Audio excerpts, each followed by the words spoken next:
এই নরসিংদীর মানুষের আন্দোলন সংগ্রামের ইতিহাস নতুন নয়।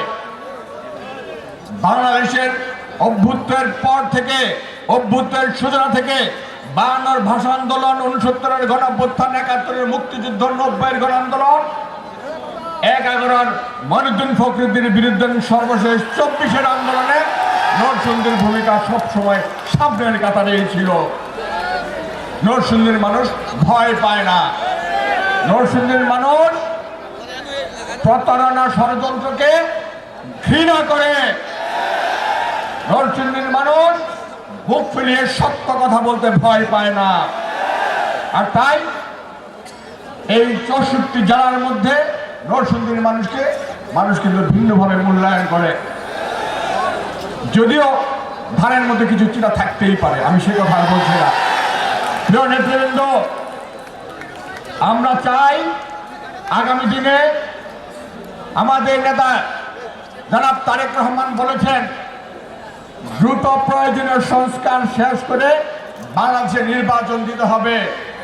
আর এই নির্বাচনের জন্য 17 বছর যাবৎ জাতীয়তাবাদী দল এবং জাতীয়তাবাদী দলের নেতা কর্মীরা লড়াই করেছে, সংগ্রাম করেছে, জীবন দিয়েছে, গুম হয়েছে, রাজপথ থেকে সরে যায় নাই। এই গণতন্ত্রের জন্য, ভোটের অধিকারের জন্য আমাদের নেত্রী দেশনেত্রী বেগম খালেদা জিয়া বৃদ্ধ বয়সে জেল খেটেছে। আমাদের নেতা বাংলাদেশের ভবিষ্যৎ প্রধানমন্ত্রী দেশনেত্রী তারেক রহমান 17 বছর যাবৎ নির্বাসিত।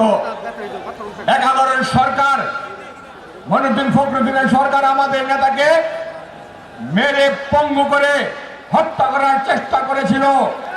বাংলাদেশের মানুষের 16 কোটি মানুষের দোয়া এবং আল্লাহর অশেষ মেহেরবানি নেতার নেতৃত্বেই কিন্তু এই ফ্যাসিবাদ শেখ হাসিনা বাংলাদেশের বুক থেকে পালিয়ে যেতে বাধ্য হয়েছে।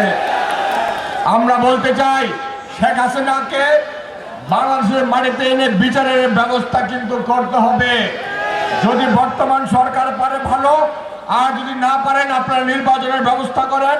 নির্বাচিত সরকার এসে এই ফ্যাসিবাদ শেখ হাসিনার বিচার বাংলার মাটিতে ইনশাআল্লাহ নিশ্চিত করা হবে।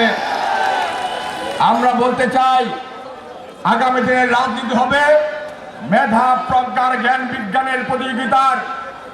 আগামী দিনের রাজনীতি হবে দেশপ্রেমের প্রতিযোগিতার। আগামী দিনের রাজনীতির প্রতিযোগিতা হবে বাংলাদেশের মানুষের আস্থা অর্জন করার। আর তাই আমাদের নেতা বলেছেন, জনগণের সঙ্গে থাকুন, জনগণকে সঙ্গে নিয়ে পথ চলুন। আমরা লক্ষ্য করছি কিছু কিছু জায়গায় দলের সেন্টিমেন্টকে ধারণ না করে আমাদের কিছু কিছু বিভ্রান্তর লোক অন্যায়ভাবে বিভিন্ন অপকর্ম যুক্ত হচ্ছেন। আমরা বলতে চাই, দলকে আপনারা আর কলুষিত করবেন না। দেশনেত্রী বেগম খালেদা জিয়া এবং দেশ নায়ক তারেক রহমানের মেসেজকে বুকে ধারণ করে আগামী দিনে জনগণের কাছে যান, জনগণের ম্যান্ডেট নেন এবং জনগণের স্বপ্ন বাস্তবায়ন করার জন্য আপনারা কাজে নেমে পড়ুন। তাহলেই এই 24-এর চেতনা, 90-এর চেতনা, 1/11-এর যে সংগ্রাম, 71-এর চেতনা, 69-এর গণ অভ্যুত্থানের যে চেতনা, সেটিকেই বাস্তবায়ন করা হবে।